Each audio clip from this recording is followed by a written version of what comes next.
नमस्कार दोस्तों, एचडी ज्ञान में आपका स्वागत है। अपने खेल के दिनों में इमरान खान विश्व क्रिकेट के सबसे धाकड़ ऑलराउंडर में शुमार थे। बैट और बॉल के जरिए किसी भी वक्त खेल का रुख बदलने की क्षमता थी उनमें। बॉल से तो उन्होंने रिटायरमेंट के बाद किनारा कर लिया और बैट अब चुनाव आयोग ने ज़बरदस्ती छीन लिया है। दोस्तों, आप लोगों से छोटी सी रिक्वेस्ट है, चैनल को सब्सक्राइब कर लें और जो लोग कर चुके हैं उनका बहुत बहुत धन्यवाद।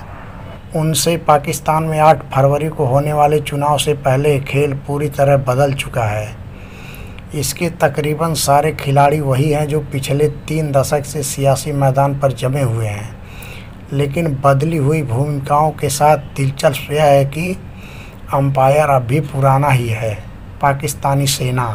पाकिस्तान में चुनाव आयोग ने राजनीतिक दलों के बहुत दबाव देने के बाद पिछले साल नवंबर में चुनावी तारीख के बारे में बताया था।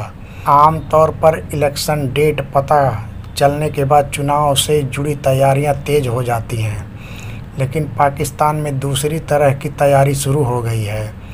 पूर्व प्रधानमंत्री इमरान खान और उनकी पार्टी पीटीआई के वरिष्ठ नेताओं पर शिकंजा कसा जाने लगा। अब हालात यह है कि इमरान खान खुद जेल में हैं। उन्हें 3 मामलों में सज़ा सुनाई जा चुकी है।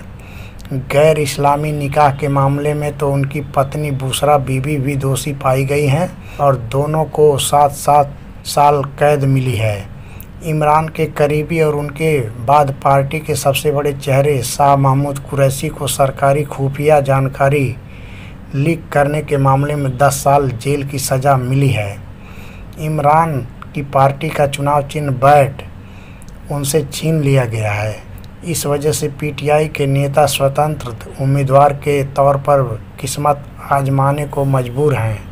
कुल मिलाकर सीन ऐसा है जिसमें इमरान खान अगर बेहतर प्रदर्शन कर पाते हैं तो उसे चमत्कार ही माना जाएगा।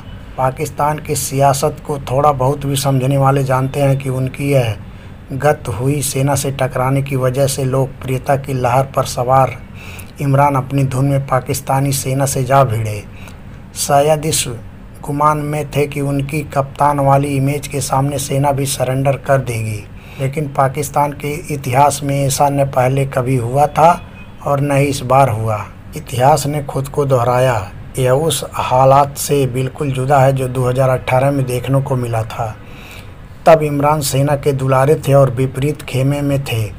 पाकिस्तान मुस्लिम लीग नवाज के प्रमुख पूर्व प्रधानमंत्री नवाज शरीफ उस समय भ्रष्टाचार के मामले में नवाज जेल में थे और अपनी आंखों के सामने इलेक्शन के नाम पर हुए सिलेक्शन को देखा।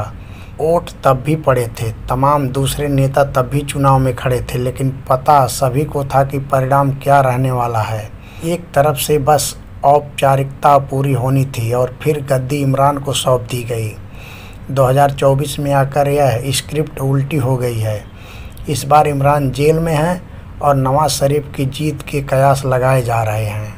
हालांकि ऐसा नहीं है कि नवाज बहुत प्रिय हैं। सेना ने जिनकी वजह से उन्हें जीता हुआ माना जा रहा है, उन्हें तो सेना की वजह से 2 बार सियासत छोड़नी पड़ी और विदेश भागना पड़ा। इस बार भी उन्होंने परोक्ष रूप से सेना पर निशाना साधा था, लेकिन उन्हें लेकर उम्मीद सबसे ज़्यादा इसलिए है क्योंकि फ़िलहाल आर्मी के गणित में सबसे फिट वही बैठ रहे हैं। नवाज के साथ यह खतरा नहीं है कि समर्थकों की भीड़ देख वह जन भावनाओं के साथ बह जाएं। वैसे एक और किरदार पाकिस्तानी पीपल्स पार्टी पीपीपी के बिलावल भुट्टो जरदारी हैं, लेकिन उनके अंदाज देखकर लगता है कि उन्हें परिपक्व होने में अभी समय है और सेना उनका सहारा लेकर कोई रिस्क नहीं उठाना चाहेगी। पाकिस्तान का इतिहास और अभी तक का अनुमान यही संकेत दे रहा है कि नवाज शरीफ की सत्ता से दूरी खत्म होने वाली है। सेना ने तय कर लिया है कि उसे फिलहाल किसके आगे रखकर पाकिस्तान को चलाना है, लेकिन फिर भी कुछ फैक्टर हैं जिनकी वजह से यह चुनाव रोचक बन सकता है। अव्वल तो यह है कि इमरान खान अब भी देश के सबसे लोकप्रिय नेता बने हुए हैं। तो दोस्तों, thank you very much watching for video.